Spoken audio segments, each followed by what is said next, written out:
bantuan sehari 2 telur itu kemudian kami bekerja sama dengan Dinas Koperasi gitu. Kita rembukan nih sama Pak Wisnu, sama Bu Siwi waktu itu, gimana kalau arahan penyuluhan kita, himbauan kita itu benar-benar direalisasikan dalam wujud yang nyata. Koperasi pedagang komunitas ini kita kurasi, kita cek kelayakan usahanya, bisnisnya, manajemen stoknya, supply chain-nya. Ini untuk kemudian kita gandeng untuk kemudian bisa membagikan telurnya ke seluruh wilayah yang ada di DIY. Angka stunting di Kalawaran Ngeposari tinggal 45 balita. Bantuan 2 telur ini alhamdulillah karena ini sasarannya untuk KRS keluarga risiko stunting itu alhamdulillah mereka antusias mau menerima.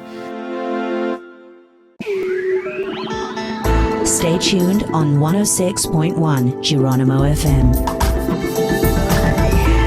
Love Jogja and you. Assalamualaikum warahmatullahi wabarakatuh. Ketemu lagi di Sidilan, Sibagul Jajah Desa Milagori, di mana acara ini diselenggarakan oleh Dinas Koperasi dan UKM Daerah Istimewa Yogyakarta dan didukung sepenuhnya oleh Dana Keistimewaan Yogyakarta pastinya. Dan kebetulan di kesempatan kali ini kita lagi ada di Pendopo Embung Jelamprong, tepatnya di Kelurahan Ngeposari, Semanu Gunung Kidul nih Kanca Moda. Ada apa di sini? Kita bakal ketemu orang-orang hebat pastinya ya. Selain dari Dinas Koperasi, ada juga teman-teman dari BKKBN dan juga warga yang ada di sini yang tentunya mendukung satu program yang ini luar biasa sekali. Nah, sebelum kita ngobrol lebih lanjut, kita bakal kenalan dulu satu-satu ya. Pastinya paling ujung sana, siapa yang nggak kenal coba ya. Ada Pak Wisnu. Pak Wisnu atau Mas Wisnu ini? Mas Wisnu. Oke, siap. Lo diguyu loh. Ada Mas Wisnu, kemudian ada Pak Setio. Selamat siang Pak, kemudian ada Mbak Etika, kemudian yang cantik ini ada Mbak Yuni. Halo, Mbak. Dari BKKBN Daerah Istimewa Yogyakarta G. Kalau Mbak Etika ini di sini sebagai apa nih? Saya sebagai kader penyalur telur. Penyalur telur, Iya. kader penyalur telur. Oke, kalau Mas Sutio aja deh, yang lainnya tak panggil Mas. Mbak ini Pak sendiri kan gak enak toh ya. Mas Sutio ini di sini perannya sebagai apa nih?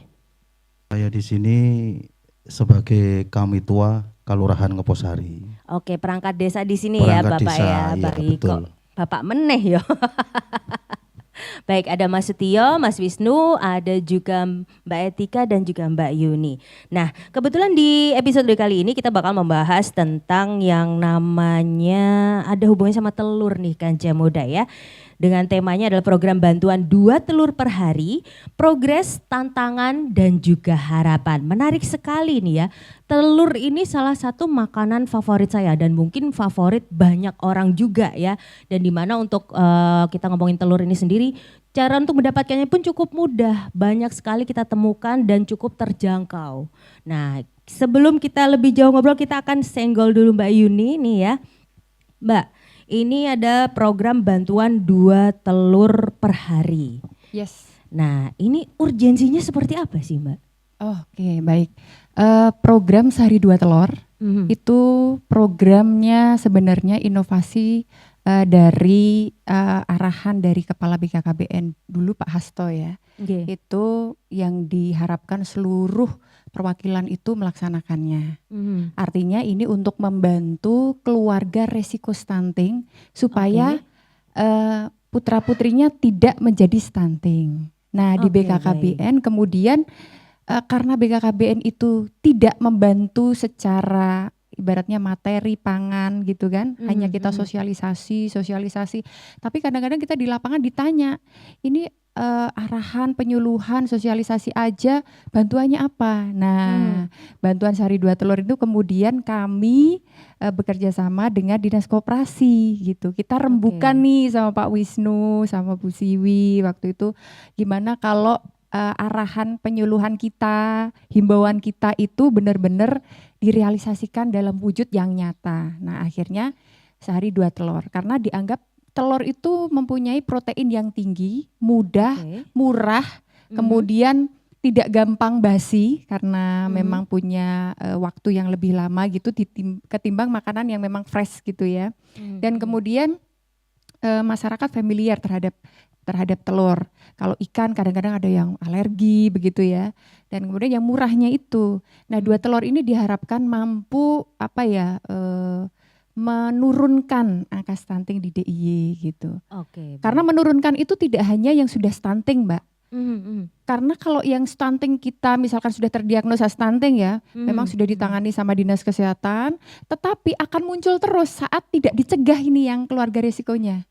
Oke, Nah ini fungsi kita adalah mencegah yang beresiko supaya tidak menjadi stunting.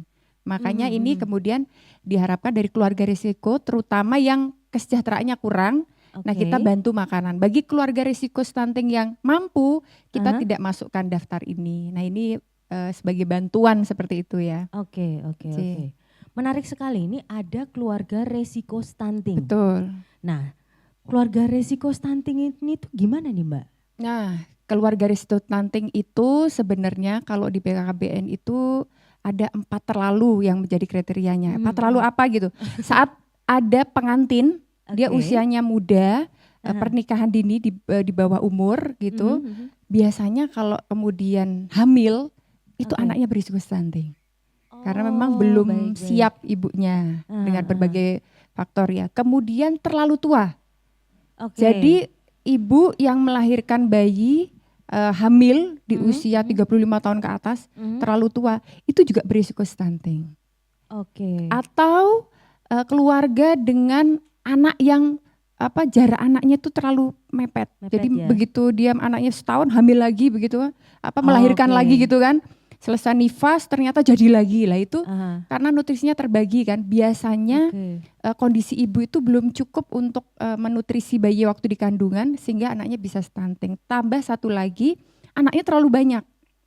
Anaknya terlalu banyak? Yes, anaknya terlalu banyak kurang kopen. Jadi mungkin keluarga yang memang kurang mampu, tidak ber-KB, ada yang anaknya 4, 5, masih kecil-kecil gitu, sehingga nggak bisa ngurusin gitu. Itu biasanya menjadi salah satu resiko. Selain yang memang ada yang waktu hamil dia memang kekurangan nutrisi ya, termasuk dari masyarakat yang akses proteinnya itu masih agak sulit gitu. Oke. Banyak anaknya ini tadi tak kira anaknya 11, 15 gitu. Kok repot kayaknya. Trennya sekarang gitu Mbak. Jadi kalau punya anak lebih 2 kayaknya sudah agak repot ya. Ibu-ibu muda sekarang itu cenderungnya tidak mau banyak anak kan. Karena memang mengurus anak lebih banyak itu lebih repot dan kadang-kadang ya tidak ngayai itu kalau bahasa Jawanya tuh enggak kepegang gitu kan. Termasuk kasih sayangnya. Ya itu makanya saya bingung anaknya 11. Ini memang rencana mau bikin ke-11-an kayaknya nih Mbak. Oke, nah kemudian ketika ini keluarga ini punya resiko stunting ini sendiri. Nah untuk stunting ini pun apakah ada kriteria tertentu? Oh iya, ada. Jadi dari ditimbang nanti kan kita biasanya ada buku KIA ya. Kalau di buku untuk melihat pertumbuhannya itu ada grafiknya biasanya Mbak. Umur sekian beratnya harus sekian. Ada warna merah, kuning, hijau begitu kan. Nah kalau dari usia dan berat badan dan tinggi badannya itu tidak sesuai gitu, lah itu perlu diwaspadai. Nah itu harus dilakukan penimbangan gitu. Dan stunting ini memang concern kita dengan Dinas Koperasi ini untuk sasaran di bawah 2 tahun Mbak. Di bawah 2 tahun ya? Karena bisa diperbaiki itu untuk kalau masih di bawah 2 tahun. Dalam rentang 1000 HPK. Nah kalau sudah lewat 2 tahun sebenarnya komposisi dan otaknya itu sudah ubun-ubunnya udah nutup, itu udah sulit karena otaknya sudah berkembang maksimal ya, tinggal membesarkan anaknya ya, tapi komponen-komponennya itu sudah lengkap. Nah harapannya di bawah 2 tahun itu masih ada bisa diperbaiki, itu kita push dengan telur itu tadi, protein hewani. Nah setelah lewat ya sudah, karena kalau sudah stunting itu pasti pendek. Tapi kalau pendek memang belum tentu stunting. Tapi kalau udah terdiagnosa stunting itu pasti pendek. Dan dampaknya bukan hanya pendek, mungkin nanti gedenya itu bakalan mungkin secara dia sekolah, teman-temannya sudah naik kelas, nilainya bagus, dia paling turun karena IQ-nya pasti lebih rendah. Kemudian secara fisik pendek, IQ-nya rendah, tambah satu lagi begitu gede dia sakitnya banyak banget itu biasanya. Misalkan bermasalah obesitas, jantungnya, ginjalnya, karena memang waktu tumbuh seluruh organnya itu dia kekurangan nutrisi. Ibarat kita bikin bangunan itu semennya kurang. Jadi begitu jadi rapuh gitu kan, gampang ambruk aja. Contohnya begitulah kurang lebihnya. Oke, baik. Nah, kalau misalnya nih kan tidak semua orang tua akan aware segitunya kan ya. Yang penting anaknya kelihatan sehat ya udah gitu. Apakah kita cuman bisa hanya berpatokan kepada KIA ini tadi sebelum usia 2 tahun atau mungkin ada faktor-faktor lain yang bisa diperhatikan juga? Yes, sebenarnya stunting itu tidak ujuk-ujuk datang. Maksudnya tidak ujuk-ujuk dialami. Yang gak ujuk-ujuk assalamualaikum gitu. Tidak ujuk-ujuk hanya mikir itu. Jadi sebenarnya dimulai dari remaja. Ibu yang anemia bisa melahirkan anak stunting. Faktornya. Makanya di BKKBN juga gencar untuk caten ya, calon pengantin itu menikah itu benar-benar mempersiapkan menjadi ibu itu, mempersiapkan kehamilannya. Dan sel telur dan sperma itu sebenarnya juga berpotensi stunting itu sebenarnya sejak dari orang tuanya. Oke, baik. Jadi orang tuanya atau neneknya berarti ya. Nah, saat neneknya ini dulu ya, saat hamil anaknya, waktu anaknya di dalam kandungan, bayi itu sudah tercetak sel telurnya juga gitu. Jadi ibaratnya kalau stunting ini kalau tidak diperhatikan maka dia akan ibaratnya keturunan selanjutnya juga bisa. Makanya kalau mau menikah, nah kondisi sel sperma juga harus diperhatikan. Bukan hanya ibu aja sini ya, mempersiapkan dari mulai jangan anemia, kemudian lingkar lengannya kalau bisa 23,5 itu minimal. Artinya nggak boleh kurus-kurus. Bukan karena kelihatan nanti pengantin biar bagus pakai bajunya itu sebenarnya. Pas ya bajunya. Ya itu sebenarnya saya kurang setuju ya. Kami dari instansi BKKBN mungkin masyarakat yang menginisiasi tentang kesehatan dan sebagainya untuk pencegahan stunting itu pasti kurang setuju. Karena untuk mempersiapkan menjadi ibu itu ya dipersiapkan dulu sel telurnya, sel spermanya. Artinya dampak stunting itu supaya tidak terjadi itu sejak mau dibuat gitu. Jadi kalau misalkan bapak-bapak sebelum menikah 6 bulan atau maksimal itu minimal lah 3 bulan itu tidak merokok misalkan. Karena kualitasnya spermanya akan berbeda. Gitu. Baik, nah itu mempengaruhi perwujudan nanti kalau sudah ketemu jadi embrio kemudian jadi bayi itu juga mempengaruhi. Makanya kalau di anak-anak sekarang mungkin Dinas Kesehatan juga menggalakkan tablet tambah darah ya untuk semua remaja, yaitu karena salah satu yang mempengaruhi ibu melahirkan anak stunting atau tidak itu karena anemia tadi gitu. Oke, baik. Ternyata jauh ya. Harus diperhatikan ya. Ya, setelah itu nutrisi gitu. Oke, baik. Tahapan ke nutrisi jangan sampai ini. Dan tidak hanya itu aja yang faktor mempengaruhinya, infeksi juga. Infeksi. Iya. Jadi misalkan ibu itu tinggal di tempat yang kurang bersih, mudah terkena infeksi.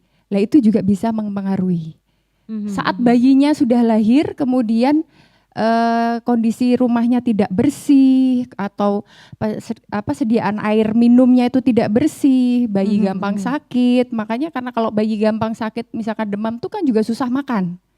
Atau ibunya sakit makanya bermasalah menyusui. Sampai kepada pemberian ASI. Cara pemberian ASI yang karena ASI itu bisa mencegah stunting juga. Jadi udah komplit di sana ya. Jadi kalau misalkan pemberian air susu ibunya itu tidak bagus karena faktor misalkan salah menyusui, kemudian cedera putingnya, kemudian ibunya nggak menyusui, anaknya bisa stunting juga. Jadi berbagai faktor ya yang harus diperhatikan dalam mempersiapkan menjadi ibu dalam pasangan itu memang perlu ada edukasi gitu. Dan memang benar-benar harus diperhatikan. Jadi bukan punya asal nikah ya, tapi memang remaja sekarang harus teliti dan benar-benar paham step by stepnya, kemudian dampak resiko untuk menghasilkan generasi penerus yang hebat-hebat ke depan itu, Iya. bibit unggulnya itu dimulai dari remaja. Oke, dan satu yang pasti ganja muda ya, kalau mau menikah ada pasangannya dulu. Itu wajib ya. Bingung nanti Ya yang juga nikahin ya. kamu. Nah, setelah itu baru diperhatikan hal-hal yang disebutkan Mbak Yuni Betul, tadi betul, ya. iya. Oke, baik. Nah, kemudian nih Mbak ya, kemudian yang menjadi sasaran utama dari program Sehari Dua Telur ini siapa saja dan di mana saja? Oh baik. Sementara ini kami di 15 Kapanewon yang ter-SK-kan miskin, SK Gubernur, plus di 5 Kapanewon Kemantren yang angka prevalensi stuntingnya tinggi. Oke. Dan kepada siapa? Ibu hamil dan baduta. Karena itu memang rentang 1000 HPK. Jadi ibu hamil sama baduta yang dari keluarga yang kurang sejahtera begitu. Nah itu kita bantu dengan telur. Harapannya ini bisa menekan untuk tidak menambah lagi kasus stunting gitu di DIY. Oke, tapi kalau kita ngomongin soal kasus stunting ini sendiri, di DIY itu seperti apa sih kondisinya Mbak? Prevalensi stunting di DIY itu sekarang memang kemarin karena pakai SKI ya, kalau SSGI kemarin di 16,4%. Nah ini SKI ini agak naik jadi 18%. Tetapi EPBGBM-nya itu kemarin ada penimbangan serentak itu relatif turun Mbak, turun semua. Maksudnya bukan turun ya, kondisi realnya itu tidak setinggi yang data SKI gitu loh. Karena ini kan sampling ya kemarin ya SKI ya. Itu sudah terjawab sih, tetapi memang kita menunggu tahun 2024 ini akan ada SSGI lagi yang untuk data yang angka prevalensi yang tahun 2024. Harapannya DIY bisa turun. Kalau sekarang kemarin Gunung Kidul ya yang di sini ya itu memang ada penurunan, tetapi angkanya kan masih tinggi di 22,2 gitu. Tadi dari 23,5%. Artinya ini harapannya di tahun 2024 nanti bisa turun gitu. Karena kita semua tidak diam sih sebenarnya. Ini Pak Wisnu juga bergerak. Ini paling banyak juga kita mengintervensi juga di Gunung Kidul sebenarnya. Artinya ya ini harapannya masyarakat setelah ini program kan memang mau habis ya, Mas mungkin menunggu program selanjutnya.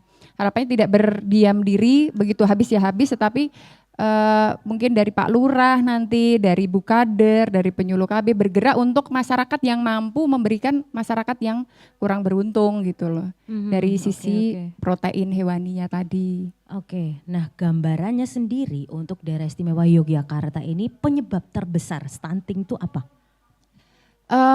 Intinya memang akses terhadap protein hewani itu sendiri. Jadi bukan karena tidak mampu, tapi punya protein tapi tidak masuk ke mulut anak gitu loh Mbak. Dihabisin sendiri sama ibunya. Itu karena nggak mau ya sudah gitu. Itu kan terpengaruh lagi pola asuh. Pola asuh juga karena anaknya dititipin mbahnya maunya nasi sama kerupuk, dikasih telur nggak mau, ya sudah gitu ya, nasi sama kerupuk aja gitu. Akibatnya kan itu yang membuat itu. Kemudian dari ibu hamil juga begitu. Rata-rata ya karena akses ke protein masuk ke dalam tubuhnya itu kurang gitu kan. Mungkin mikirnya yang penting mau makan dan murah, sego kerupuk Iya, jadi seleranya masih maksudnya gini, menuruti selera tapi tidak menghitung berapa proteinnya misalkan seperti itu. Iya, itu kalau yang dari apa namanya ya itu edukasi ya yang diperlukan ya, karena kadang-kadang pemahaman masyarakat terhadap komposisi bahan makanan yang dimakan itu masih tidak terlalu diperhatikan. Yang diperhatikan tuh ini masakan apa misalkan gitu. Semur misalkan, sayur asem gitu yang diperhatikan. Sayur asemnya itu kemudian isinya apa, itu kurang diperhatikan gitu loh. Oke. Nah kemudian ini kan programnya tadi dibilang kurang sebulan lagi ya. Iya. Sebelum nanti akan mungkin lanjut lagi ya gitu kan ya. Nah untuk protein ini sendiri sebagai core dari masalah stunting ini, selain telur, apakah bisa mengakses jenis protein lain sih Mbak sebenarnya kita? Bisa, bisa. Lele pun bisa. Yang ada di masyarakat ini kan Oke. banyak sekali, Mbak. Belalang pun mengandung protein sebenarnya. itu kalau enak. digunakan. Iya. Itu enak. Terus apa namanya ungker ya? Apa namanya ya? Kalau ulat apa itu? Ah, Ulat pohon jati itu ya. Nah itu itu bisa dimakan? kepompongnya itu saya waktu kecil makan itu, Mbak. oh bisa dimakan. Bisa dimakan di oseng-oseng. Dulu waktu saya Iya, iya, kecil iya. sampai saya punya anak pun masih hobi sih kalau ada apa namanya ungker kalau di tempat saya. Artinya apa? Oke. Masyarakat itu sebenarnya tidak kekurangan ide karena dari hewan itu kan pasti mengandung protein ya. Dari mulai lele, ayam, daging. Iya. Mungkin ya yang penting tidak, kalau muslim kan yang penting tidak haram gitu aja Iya. kan. Ya, itu memungkinkan sih bisa Oke. jadi asupan buat ibu hamil dan anak-anak.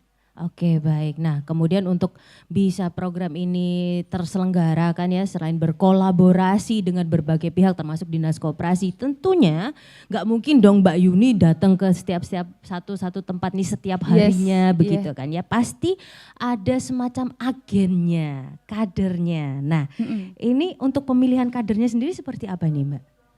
Kalau kader apa nih maksudnya yang untuk di lapangan? Iya, betul. Oh, kami ada penyuluh lapangan, Mbak, penyuluh KB. Oke. Nah, itu dibantu yang apa namanya membina, mendampingi wilayah-wilayah yang ada di SDIY sebenarnya ada penyuluh KB. Kemudian kami juga ada tim pendamping keluarga TPK. Nah, TPK Oke. ini kan terdiri dari 3 unsur ya, dari kader KB sendiri, dari PKK dan bidan. Oke. Nah, yang kemarin kita ajak untuk mendistribusikan telur dari kader KB. Nah, salah satunya Mbak ini yang nanti menjadi distributornya, Oke. memberikan telur ke sasaran. Dan bukan hanya memberikan telur ya Mbak ya, ada kita minta untuk memonitoring berat badan, tinggi badannya, kemudian termasuk mendampingi itu kendalanya apa, kesulitannya apa, mau curhat apa gitu. Konsultasi tentang pertumbuhan anak, termasuk pengasuhan itu TPK itu sudah kita bina, sudah kita beri pelatihan sehingga dianggap mampu untuk mendampingi, memberikan penyuluhan kepada masyarakat gitu. Oke, baik. Nah, kita nanti akan ngobrol sama Mbak Etika juga ya, pengalamannya sebagai kader ini tadi. Nah, tapi sebelum itu saya mau ke Pak Wisnu nih. Kok Pak Wisnu meneh toh, Mas Wisnu? Nah, ngono ke lele ngundang. Kayaknya lama Mas nggak Wisnu. bersua ya. Iya, Dengan betul. Kanca Muda Prita. Kanca Muda Prita ini gimana Iya, ini? iya.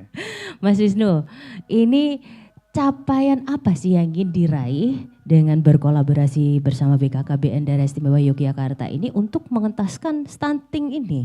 Ya, jadi dalam kacamata pemerintah daerah memang stunting adalah problem yang harus ditangani ya. Dan terkhusus DIY kita pengen dulu spiritnya ada semacam percepatan penurunan stunting. Jadi sejak 2 tahun ini pemerintah daerah bersama BKKBN mencoba bermitra, bekerjasama bagaimana menurunkan angka stunting melalui intervensi kepada keluarga risiko stunting. Kok yang nangani Diskop ini kayak Iya. Diskop ini nangani UKM ini hubungannya dengan makanya. stunting apa gitu kan. Jadi setelah MOU saya ingat kemudian ada PKS, Dinas Koperasi mencoba menggait mitra terkait yang punya usaha di bidang telur, apakah itu koperasi, kemudian komunitas, UMKM yang berusaha di sektor peternakan ini coba digandeng. Jadi sumber proteinnya diambil dari para pelaku usaha yang ada di Jogja. Dan ini adalah pemberdayaan ekonomi lokal untuk menangani problem-problem pemerintah. Oke. Jadi koperasi, pedagang, komunitas ini kita kurasi, kita cek kelayakan usahanya, bisnisnya, manajemen stoknya, supply chain-nya. Ini untuk kemudian kita gandeng untuk kemudian bisa membagikan telurnya ke seluruh wilayah yang ada di DIY.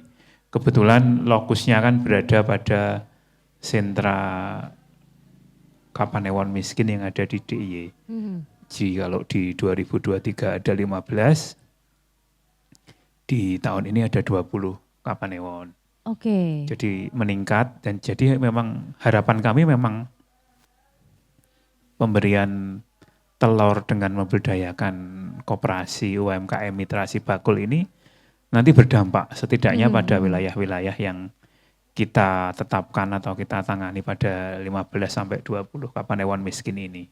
Karena secara konteks kan kegiatan ini berjalan 6 bulan Mbak Yuni ya, 4 sampai 6 bulan. Kalau di 2023 4 bulan, di 2024 ini ada 6 bulan. Dan berakhir nanti November. Artinya saat melaksanakan kegiatan ini orientasi kita tidak sekedar output. Kalau berbasis output dan tusi, mungkin ketika kami sudah menggandeng koperasi, pelaku usaha, dan telur itu kita distribusikan ke desa, diterima TPK ini selesai. Saya nggak urut, tapi kami mencoba bagaimana karena ini endingnya untuk membantu menurunkan stunting, maka kita juga ikut memonitor apakah telur itu nanti punya dampak terhadap badutanya, punya dampak terhadap bumilnya. Nah, ini yang coba kita monitor dan di kami juga mengembangkan sistem pembagian telurnya melalui tambahan menu yang ada di Sibakul, namanya bantu banting, Mbak. Sibakul membantu menurunkan stunting. Jadi Bantu tidak membantu, banting. ya, tidak membantu membanting, tapi yang terbanting itu nanti angka stuntingnya harapannya. Jadi kita monitor apakah ada kenaikan berat baduta, ada kenaikan berat bumilnya, itu kan nanti kalau anemi kan kurus-kurus itu kan kayak Mbak Yuni ini kan kurus. Ya. Waduh. Nah ini Saya kita juga harapannya, kurus iya. Makanya harus makan telur Mbak nanti Mbak. Ya. Oke. Kalau pakai telur kan istimewa, telurnya 2 atau 3. Jadi harapan kami dengan monitor bantu banting yang kemudian menyasar by name, by address nanti tingkat pemberian telurnya bisa di monef, bisa dikendalikan dalam perspektif akuntabilitasnya. Jadi yang menerima telur nanti ada fotonya di setiap terus kenaikan berat badannya bisa dimonitor. Ada beberapa yang stuck, ada yang naik, itu biasa nanti biar Mbak Yuni atau teman-teman TPK atau kelurahan yang bisa nanti studi kasus di Ngeposari seperti apa. Tapi harapan kami, mosok nggak ada kenaikan ketika kita beri intervensi 2 telur per hari. Lah mungkin kasus-kasusnya kan bisa jadi telurnya yang makan bukan anaknya, mungkin bapaknya atau mbaknya lah ini, sekeluarga lah ini kan mungkin bisa jadi pencermatan kami semua efektif atau tidak kegiatan pemberian telur ini ketika benar-benar dibuat asupan kepada warga yang tepat sasaran atau seperti apa. Nah, kalau terkait data siapa saja yang menerima, tentunya data ini kita dapat atau peroleh dari tempatnya Bu Yuni, dari BKKBN, sehingga nanti akan bisa diketahui apakah ini sudah pas. Nanti kalau memang dia sudah melebihi umur 2 tahun mestinya di stop. Nah ini nanti biar. Tapi kalau masih dalam rentang waktu atau pindah itu atau mungkin ada kasus-kasus kejadian lain yang memungkinkan dia tidak memenuhi syarat baduta, mestinya nanti akan kita kendalikan karena kami kan hanya memonitor dari Sibakulnya, basis datanya dari tempatnya BKKBN. Nah harapan kolaborasi ini nanti seperti kami, meskipun kami sudah memberdayakan UMKM, UMKM-nya sudah mendapat manfaat, mungkin peningkatan pendapatan, dapat pesanan, tapi kami juga berpikir telur yang dibeli, yang kita peroleh dari pemberdayaan ekonomi lokal ini benar-benar didistribusikan oleh TPK atau tidak. Nah, buktinya kan nanti dari penimbangan berat yang ditimbang secara berkala. Laporannya lewat bantu banting ini yang kemudian bisa kita ketahui sebenarnya efektivitasnya. Nah, kalau di data batu banting kan kalau nggak salah 0,4 sampai 0,5 yang kenaikannya lah. Nanti ini nanti bisa dinilai nanti ketika kita meningkat tapi data saya nggak paham ya data SGI ya itu tadi yang disampaikan Bu Yuni tadi kalau tidak mestinya kita pinati lagi. Mungkin apakah ada sasaran yang memang belum tidak di cover oleh BKKBN yang mestinya mendapat support. Nah ini mestinya kita ulik-ulik terus terkait efektivitas, evaluasi kegiatan ini biar pengen kami ketika kita sudah menyiapkan perangkat bantu banting dan bisa dimonitor, mestinya punya dampak terhadap ya itu dapat dampak yang signifikan. Stuntingnya mestinya bisa ditekan secara skala ini cukup masif sekali dan anggarannya cukup besar dan 90% anggaran untuk menurunkan stunting ini memang untuk pembelian telur dan distribusi ke seluruh warga risiko stunting melalui TPK. Mungkin nanti dari Ngeposari bisa bercerita kasus-kasus di Ngeposari seperti apa biar kita bisa dapat masukan, dapat bahan yang untuk bisa kami gunakan terkait pelaporan efektivitas terhadap kegiatan ini seperti apa. Seperti bisa bercerita kasus-kasus di Ngeposari seperti apa biar kita bisa dapat masukan, dapat bahan yang untuk bisa kami gunakan terkait pelaporan efektivitas terhadap kegiatan ini seperti apa. Seperti itu, ini Mbak berarti Berita. tahun kedua ya Pak 2024? Iya ini tahun kedua. Oke, baik. Nanti setelah evaluasi dan segala macamnya mungkin akan berlanjut lagi atau bagaimana? Yang Programnya? 2025 saya belum bisa memberikan bocoran dulu, tapi kita lihat hasil-hasil evaluasi pada tahun ini nanti kalau efektif nanti bisa kita pertimbangkan kembali. Oke, baik. Nah, untuk lebih jelasnya atau lebih detail lagi apa saja yang terjadi ketika pendistribusian ini, terus juga perkembangannya seperti apa di Ngeposari ini sendiri, kita langsung ke Mbak Etika dulu nih ya, sebagai kader pendamping keluarga program 2 Telur ya. Iya, betul. Oke, susah nggak Mbak? Selama berjalan sudah hampir 6 bulan ya, tentunya ya ada susah dan ada senangnya ya. Oke, kita ke Iya. susahnya dulu. Ya, susahnya karena sebenarnya di data awal angka KRS-nya itu lebih dari 99 nggih. Jadi info untuk yang Ngeposari itu mendapatkan bantuan telur 99 untuk sasaran KRS-nya, Bu. Oke. Sedangkan sebenarnya lebih dari itu. Ya, iya, baik. sebenarnya lebih dari itu. Jadi kadang ada yang ini mendapat kok ini tidak. Nah, kadang Oke. kita ada sedikit diprotes lah. Oke. Gitu seperti itu. Baik. Nggih. Kemudian pada saat pendampingan ya ada saja mungkin ya kalau masyarakat itu seperti tadi Bu ada yang 4T nggih. Jadi dia itu hamil masih punya balita, ya sedangkan yang mendapatkan hanya 1 nama nggih untuk yang bumilnya lain. Nanti jadi telurnya itu dibagi 2 ya. Oke. Bu kok ini enggak mendapat sendiri-sendiri seperti itu kadang nggih Bu. Kemudian mungkin ada yang napa nggih mesake kok yang maem cuma bumilnya bapaknya enggak makan. Nah, mungkin ada juga yang seperti itu. Jadi fungsi kita pendampingan ke masyarakat nih. Kemudian mungkin ada yang taunya telur itu cuma diceplok di dadar.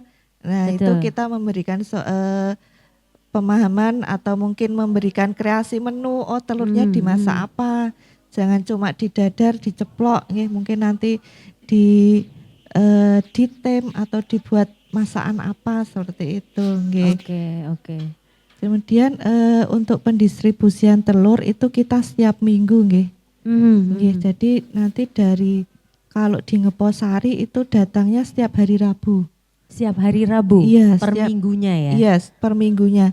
Jam 8 pagi nggih Pak kami tuh. Itu sudah tim pendistribuan Sudah datang. Nggih, kemudian nanti biasanya kita share ke KRS itu nanti ambilnya dari jam 9 sampai jam 11 seperti itu. Nanti kita infokan nanti KRS-nya yang datang ke Balai Kalurahan. Oke. Karena itu nanti distribusinya di balai kalurahan. Jadi mereka yang ambil. Oke, berkumpul di balai kalurahan terus Iya. kemudian akan dibagikan gitu Iya, ya. gitu. Saya kira jenengan yang mubeng satu-satu. 99.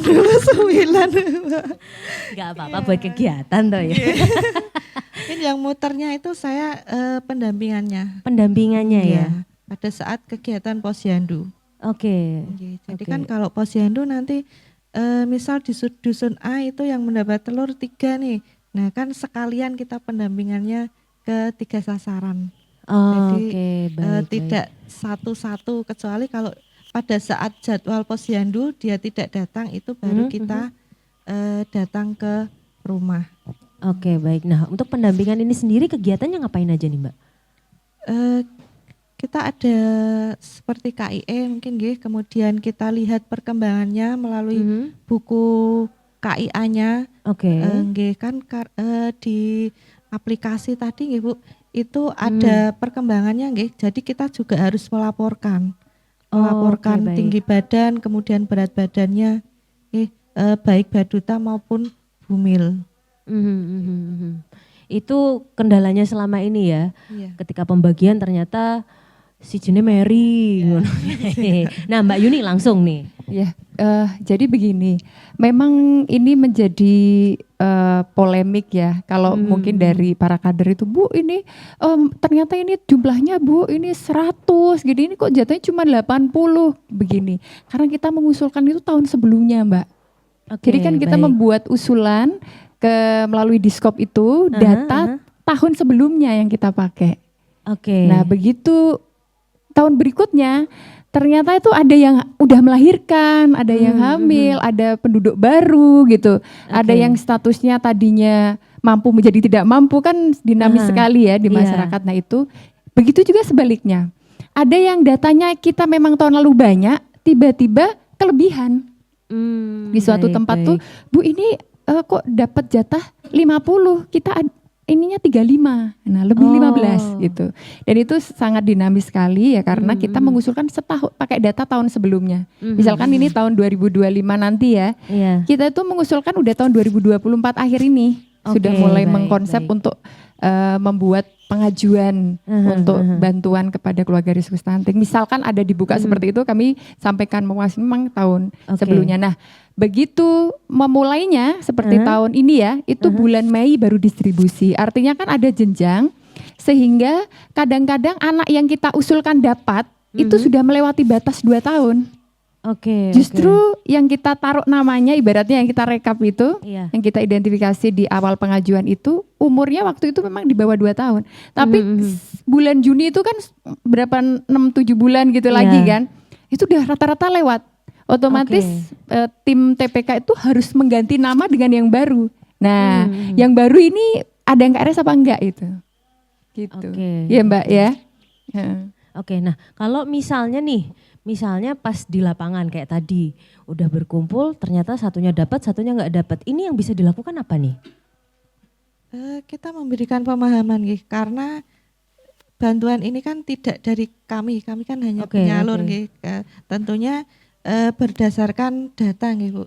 Jadi data itu memang tidak ujuk-ujuk oh saya saat ini hamil Bu, kan waktu tahun kemarin dia belum hamil seperti itu. Jadi kita memang harus memberikan pemahaman. Oke, berarti cukup rigid ya datanya ya Mbak ya? Iya betul, kita menggunakan data pendataan keluarga dan otomatis kita kan nggak mungkin meminta misalkan bantuan tapi tanpa data.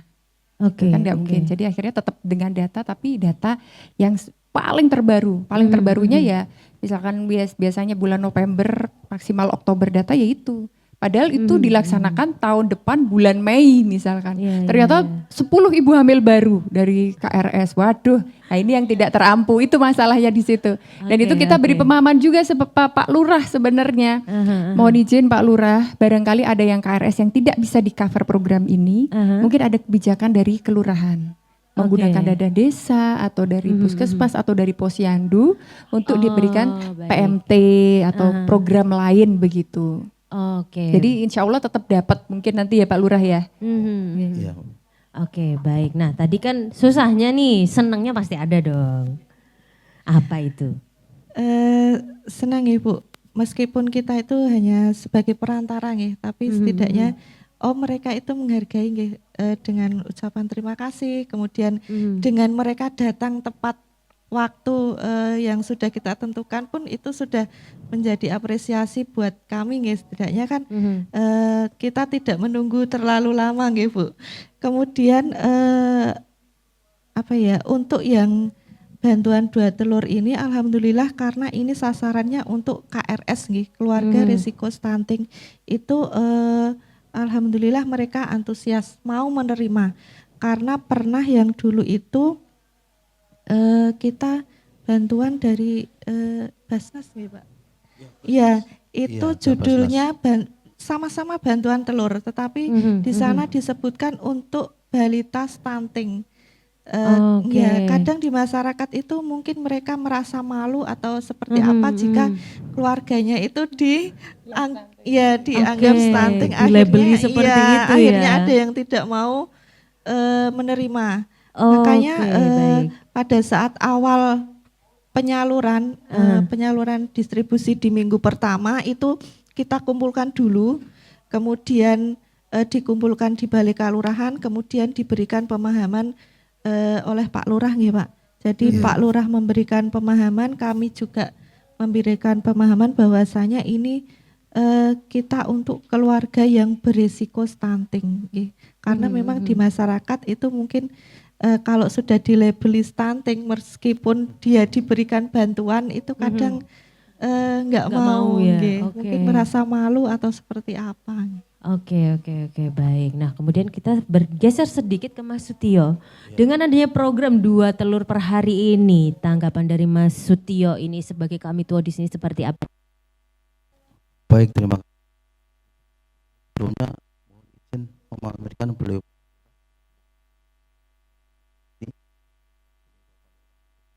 tidak bisa membawa di Kapanewon Makassar. Oke, baik. Terima kasih waktunya, hubungannya dengan bantuan 2 telur dalam 1 hari ini sangatlah membantu warga kami terutama KRS karena menurut data kami di tahun 2022 itu angka stunting kami ada 70.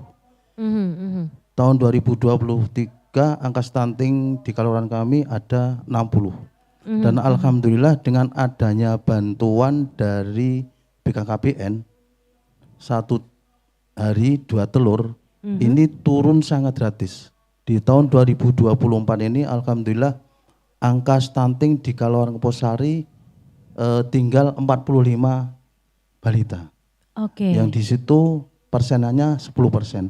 Alhamdulillah sangat-sangat membantu sekali bagi pemerintah Kelurahan Keposari Mekaten. Dan mungkin ini permohonan kalau bisa di tahun 2025 walaupun tadi masih dirahasiakan oleh Bapak, mohon dengan sangat untuk Kelurahan Keposari untuk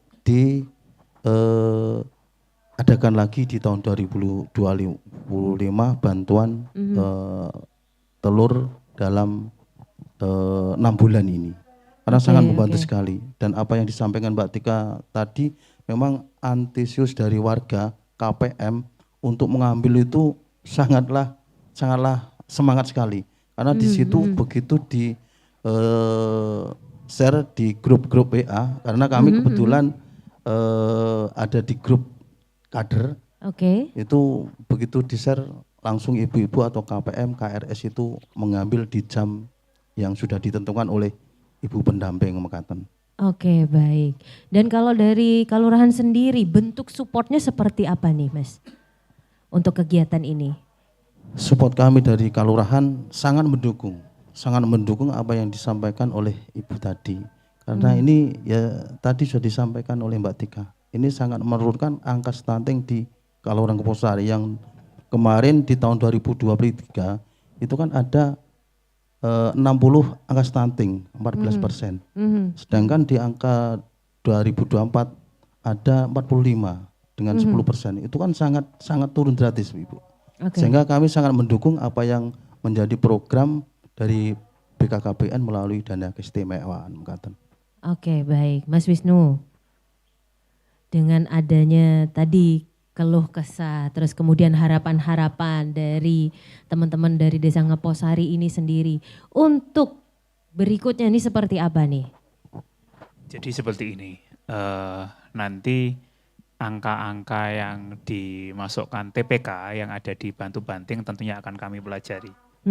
Jadi ada dampak yang signifikan atau tidak terkait penurunan ini, termasuk mungkin di kita kegiatan bersama Jeronimo dan Kancah Muda ini menjadi pertimbangan dari kami Dinas Koperasi dan tempatnya Mbak Yuni untuk bagaimana nanti ke depan kita setnya mau seperti apa. Jadi pemberdayaan ke depan apakah nanti orientasinya lebih ke pemanfaatan potensi lokal yang ada di sini untuk bagaimana kemudian bisa memberikan asupan kepada warga-warga yang wilayahnya terdeteksi punya mungkin prevalensi stunting cukup tinggi, ini akan menjadikan basis data pertimbangan untuk kita melakukan intervensi. Karena mungkin dengan penganekaragaman jenis konsumsi untuk menekan stunting ini menjadi sebuah alternatif yang coba nanti akan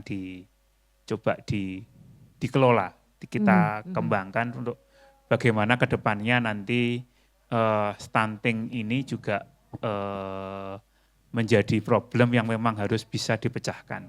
Itu yang kemudian yang kedua, kita juga menunggu program pemerintah ya sekarang, apakah nanti skema stunting akan beririsan juga dengan skema makan siang. Nah ini yang coba kita masih menunggu kebijakan-kebijakan pemerintah yang baru agar nanti arah dari atas sampai ke bawah ini punya integrasi dan kolaborasi yang sama. Bahwasanya kegiatan-kegiatan nanti untuk pemberdayaan ekonomi, untuk menurunkan kemiskinan, menurunkan prevalensi stunting, ini punya spirit yang sama. Artinya kalau memang punya spirit yang sama, nanti kolaborasinya pasti akan lebih baik lagi.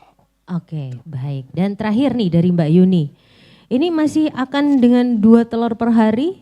Kasihan ayamnya loh, aduh saya tangan dok.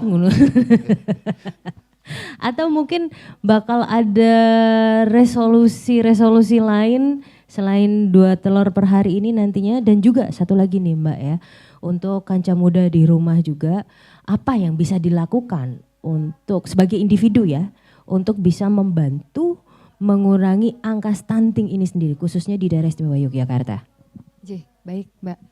Kalau menjawab yang pertama tadi ya, untuk program 2025 ini kami juga sama dengan Pak Wisnu ya, masih menunggu sebenarnya anginnya kemana larinya arahnya gitu kan. Jadi kalau kemudian nanti apalagi nomenklatur BKKBN ini juga masih kami tunggu-tunggu info-info maju kementerian dan sebagainya, ini kan belum ini ya, belum kami terima. Nah nanti kemudian arah kebijakannya juga seperti apa. Tetapi untuk membantu masyarakat kami tidak akan berhenti Mbak. Jadi kami akan mencoba untuk apa ya kira-kira yang bisa kita lakukan. Kalau ini kemarin mungkin dengan peternak telur, mungkin ke depan selain dengan peternak telur, mungkin dengan yang dikatakan sama Mas Wisnu tadi, ada mungkin dapur sehat atau menggalakkan makan siang dengan berbagai, bukan makan siang ya, tapi asupan protein dalam bentuk makanan. Lah ini mungkin nanti menjadi pilihan-pilihan untuk tahun 2025 mengembangkan ini. Tetapi ini tentu saja kita kembali lagi ya, Jari Basuki mau bio. Jadi semua itu ada anggarannya. Lah sekarang anggarannya yang mau membiayai, apakah Dais masih mau berkolaborasi membiayai. Lah ini masih menjadi penasaran kita semua nggih. Ya, tapi kami tetap berpihak kepada masyarakat lah, intinya dari BKKBN, dari tim kami, apa yang bisa kami lakukan sekemampuan dan semaksimal yang kami bisa pasti akan kami melakukan. Untuk yang pertanyaan kedua tentang tips ini ya kan, jadi begini Mbak, saya itu sering sekali memberikan edukasi juga kepada masyarakat itu tidak usah jauh-jauh dan jelimet-jelimet. Pengen punya anak pinter, hebat, sukses jadi orang, sehingga kita juga nanti itu bakalan bangga, begitu ya, bakalan seneng, bakalan iso bantu keluarga begitu. Itu harus ibaratnya bibitnya. Ibarat kita mau nanam mangga aja, kita tuh pasti cari bibit yang bagus. Mau nanam padi, bibitnya bagus supaya panenannya banyak, kan gitu. Jadi pikirannya begitu aja. Kalau mau punya anak yang sukses, hebat, pinter, bikin bibit yang bagus. Nah, itu investasinya di situ karena ini investasi jangka panjang. Karena saat anak stunting kemudian dia tidak pinter, itu akan membebani keluarga pasti. Jadi beban. Nah, supaya tidak menjadi beban, wah aku kudu duwe anak pinter dari bibitnya. Dari sekarang saya remaja, saya makanan yang bergizi. Saya tidak anemia. Saya punya suami saat saya merencanakan punya anak, saya rencanakan betul. Di umur yang tepat, dengan gizi yang pas, dengan suami yang bertanggung jawab, begitu ya. Artinya apa? Kompleks. Nah saat itu ini kita akan menghasilkan bibit unggul. Kemudian bagaimanapun ceritanya, bukan hanya bibitnya. Perkembangan masa anak itu tumbuh itu harus diperhatikan. Ini investasi bukan investasi materi, tapi investasi masa depan.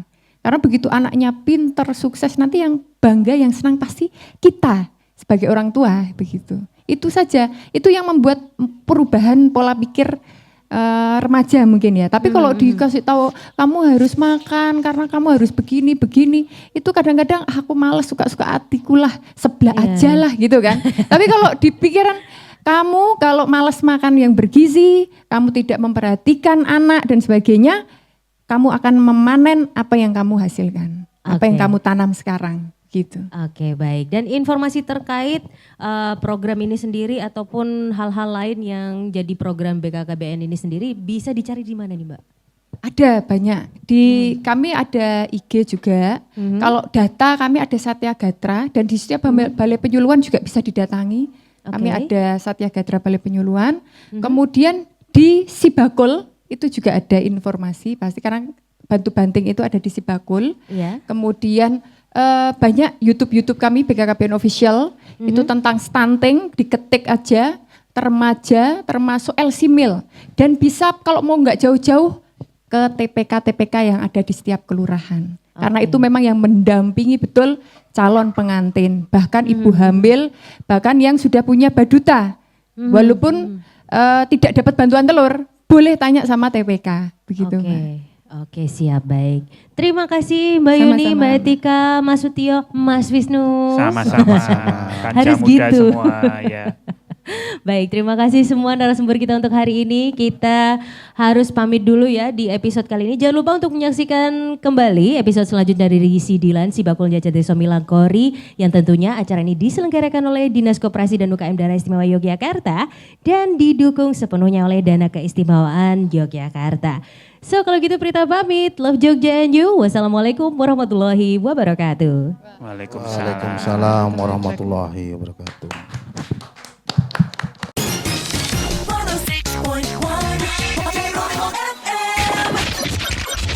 The real sound of Jogja, Geronimo FM.